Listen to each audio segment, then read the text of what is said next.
Hello guys, welcome back to my channel, the Collector, and for today's video, I'm gonna review the Star Wars Black Series tech from the Bad Batch TV series. Let's take a closer look at the packaging. As you can see at the left side of the box, there's the portrait of tech that can be connected with the other figures on the line. And on the back there's a brief description for tech. You can pause it if you want to read it. And at the side there's the logo on the Star Wars Black Series, and at the top there's the window, an open window, and at the bottom your standard description for the box. So without further ado, let's proceed. Here is tech out of the packaging. Just to give a brief background about the character, Tech is part of the Clone Force 99, or as we know it, the Bad Batch. He is considered the mind of the group since he is the smartest and he excels on technologies and weapons. Honestly speaking, Tech is my favorite clone on the whole group. And when it comes with the actual action figure, it came with a lot of good details and a tiny accessories. I don't think you can consider it as an accessories. And there's a tiny problem with this figure, which I will be discussing. So without further ado, let's proceed.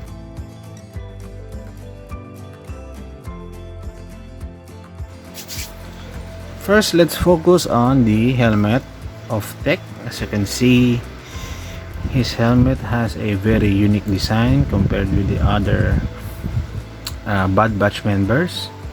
As you can see, there's a good detail on the side of his ear.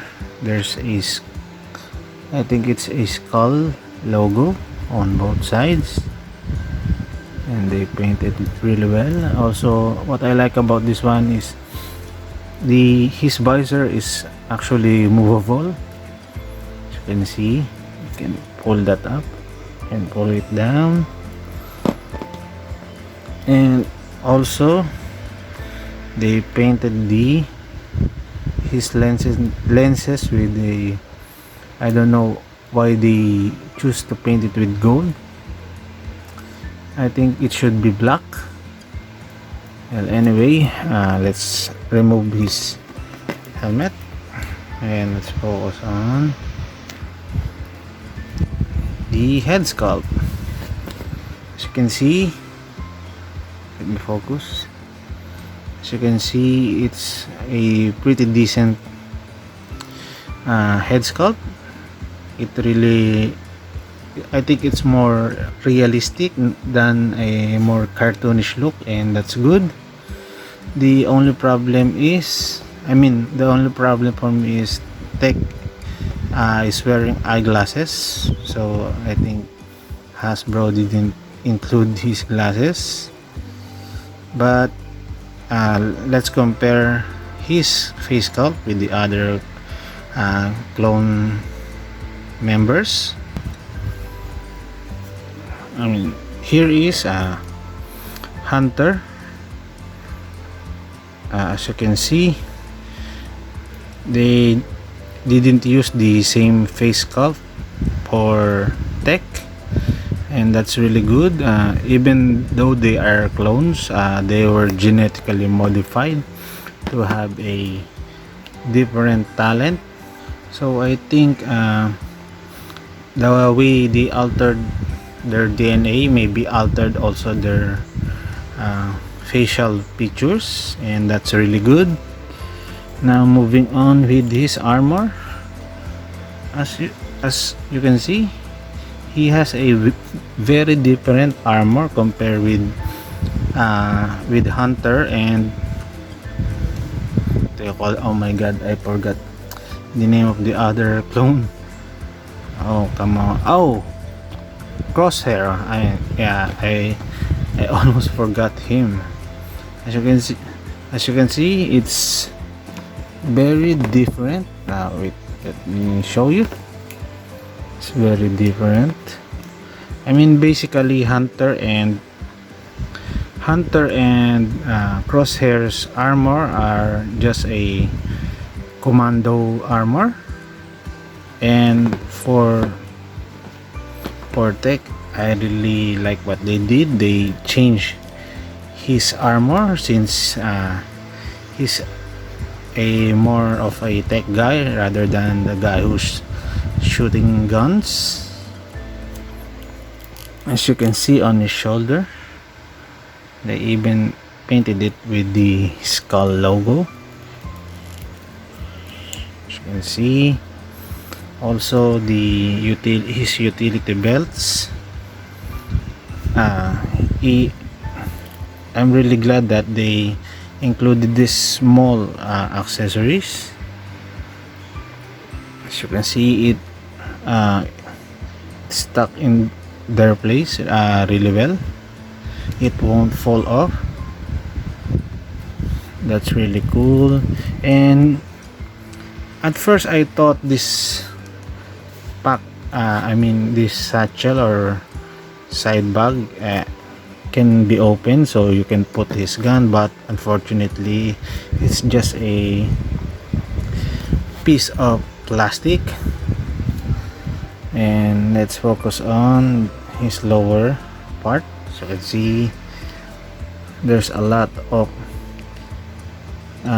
things or accessories that was attached on his shin. And I think if you want to improve this action figure, you can put some weathering on his pockets or accessories. And as I've said a while ago, there's a little bit problem with this figure.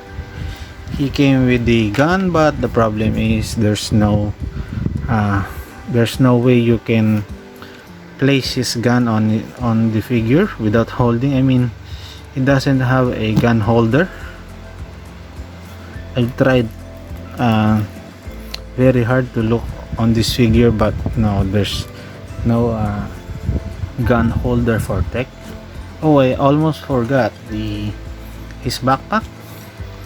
His backpack is also unique compared with Hunter and Crosshair, as you can see.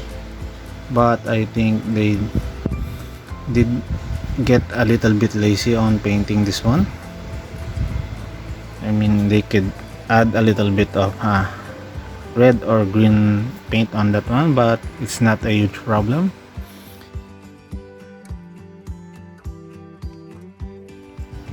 Tech didn't came with a lot of accessories. First, he came with this standard D17 blaster. As you can see, it's just painted with flat black. And he came with these small tools. You can see, I don't know what's this for. I think it's for burning or welding something. He also came with this small tongue, I think. And finally he came with this.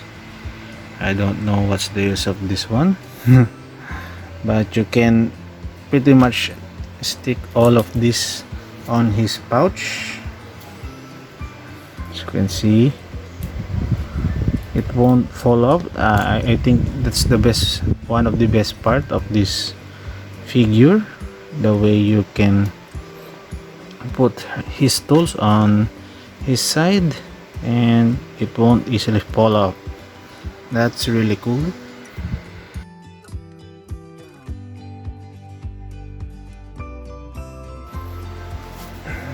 Moving on with the articulation, Tech can rotate his head 360 degrees. You can look up that far and look down that far. There's a ball joint articulation on the neck. His arms can only reach up by that far because of the armor. It's hindering his range of motion. His arms can rotate 360 degrees. There's no bicep swivel. He has a single jointed elbow, but it can pass 90 degrees if you modify this action figure. His upper torso can rotate 360 degrees. He can look that far and look down that far. He can do the splits. There's a upper thigh cut. He can kick front that far. He can kick back that far. He has a single jointed knees which can pass 90 degrees, and he has an ankle pivot that can go up and go down that far.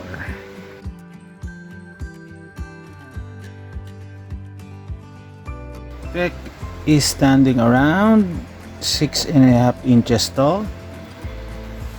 Here is Tech side by side with the Star Wars Black Series Hunter. Here is Tech side by side with the Star Wars Black Series Crosshair in his Imperial suit. Here's Tech side by side with the Marvel Legends Modular Armor Iron Man. And finally, here is Tech side by side with the Mezco 112 Collective Spider-Man 2099. To conclude my video, I think this Tech action figure is a decent action figure, especially the details on his suit, and his color scheme is quite different compared with his other fellow Bad Batch clones. But if you're the type of collector who's just buying a good looking action figure, I mean, you may pass on this one. Or if you're the type of collector who's just buying the main characters, since not everyone is watching the animated shows, you may not know who the Bad Batch are. Well, that's okay.